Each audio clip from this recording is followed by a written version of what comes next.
Gabe, what's it been like with the defensive coaching changes as you lead up to the bowl game, and kind of who's been running the show on the defense? Yeah, it's definitely been different. Not something that's that different to me. Been through it a couple times, but Kalani's doing what Kalani's been doing the last couple of weeks. There's not much that's going on different. We got some new faces, but at the end of the day, it's the same thing. Excited for the changes coming up, but right now we got SMU and we're focused on them right now.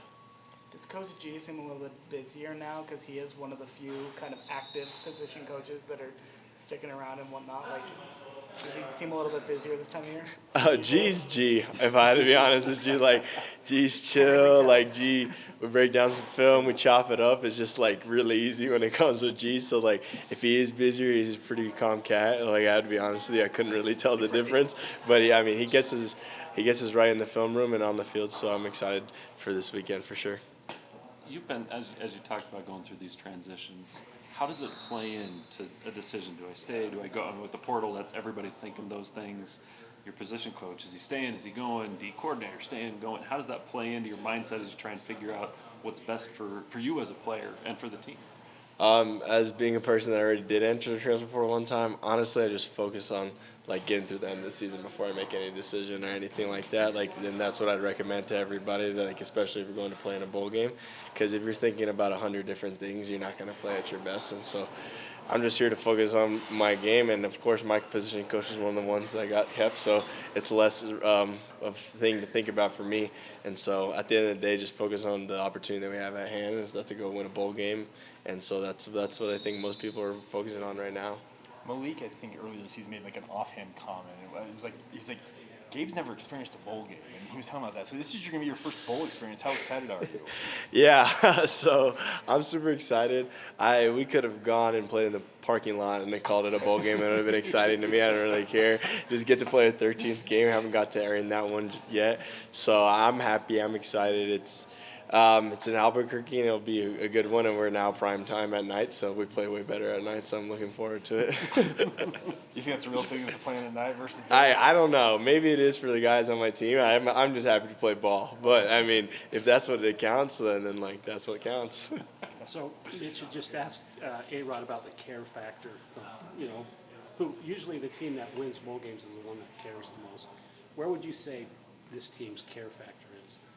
I definitely think it's high. I mean, last year they went out and they didn't perform the way that they wanted to, so I know that definitely this is one that they want to redeem on and get a win. A lot of guys, it's their last year of eligibility, the last time that they might play ball for the rest of their lives, so I know that everybody wants to go out there and not lay an egg like they did last year, and this is an opportunity to play a good football team who's looking for a win as well too. So I think that we want to silence some people that think that this season is unsalvageable, but at the same time, I don't know many people that go and get 8 wins, so if we have the opportunity to go do that, it's nice. I got a lot of people that are sitting home right now, so hopefully we're able to put on for everybody here and get that win.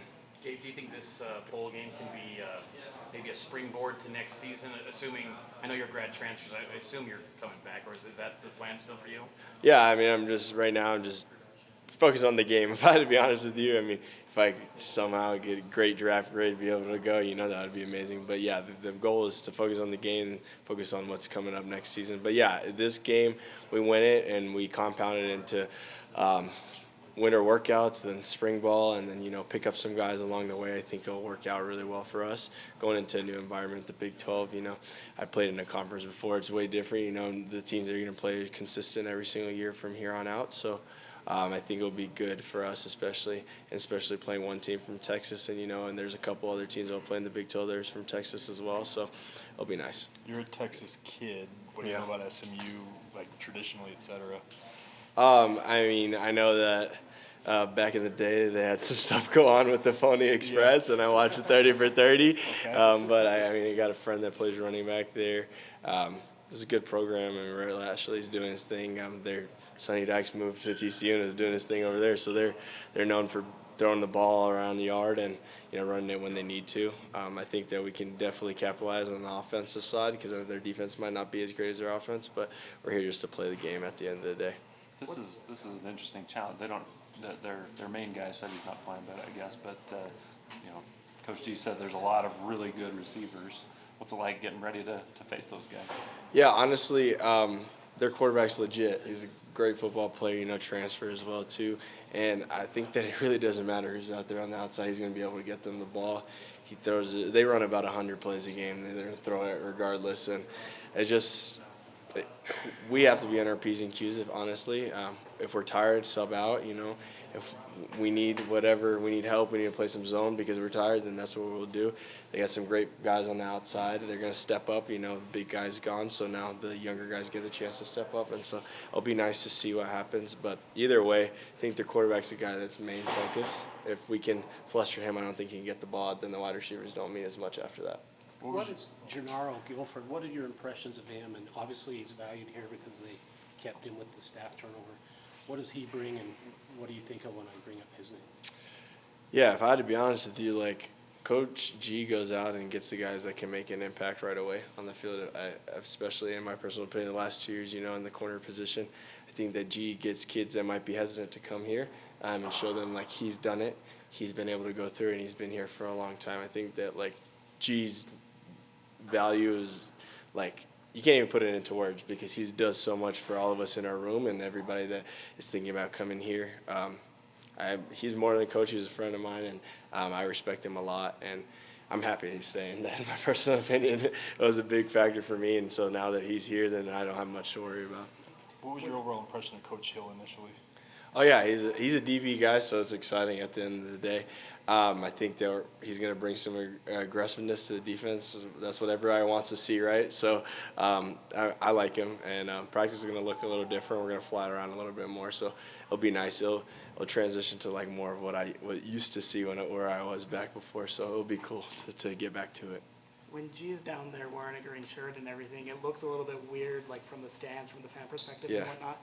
But does that really help you guys find him after plays and that kind of thing, or is it more superstition at this point? If I had to be honest with you, probably for everybody other than the backside corner. It's so hard to see him regardless of what's going on, and especially if the ball is 20 yards and down and he can't go past him, I can't even see what's going on, but I just got to rely on my teammates after that. But that's the whole point of having a team, right? So Your first bowl game, Yeah. thoughts on the bowl gifts and the bowl swag that you get? What do you yeah, you guys get? I was up with getting money just to go play a football game for free. That's nice, and I get to get some Christmas presents and stuff like that. No, I'm excited. I'm scrolling through the list of all these different things that you can get, and it's points, and I was I'm gonna pay for this stuff. I was it's really nice, so I'm excited about it. Like I said again, I don't really care where we go play, but all the luxuries are nice, and I got a bunch of family that's coming to the game, so it's gonna be a good time. Tyler was saying there's an air fryer on that list. Is it There's standing out a to 12 pot set. There's a ninja on there. If you need to send some family members some things, you definitely can with these full gifts. do your Christmas shopping? Yeah, exactly. All right, thanks, Gabe. Yeah, no problem. All right, y'all. Appreciate you.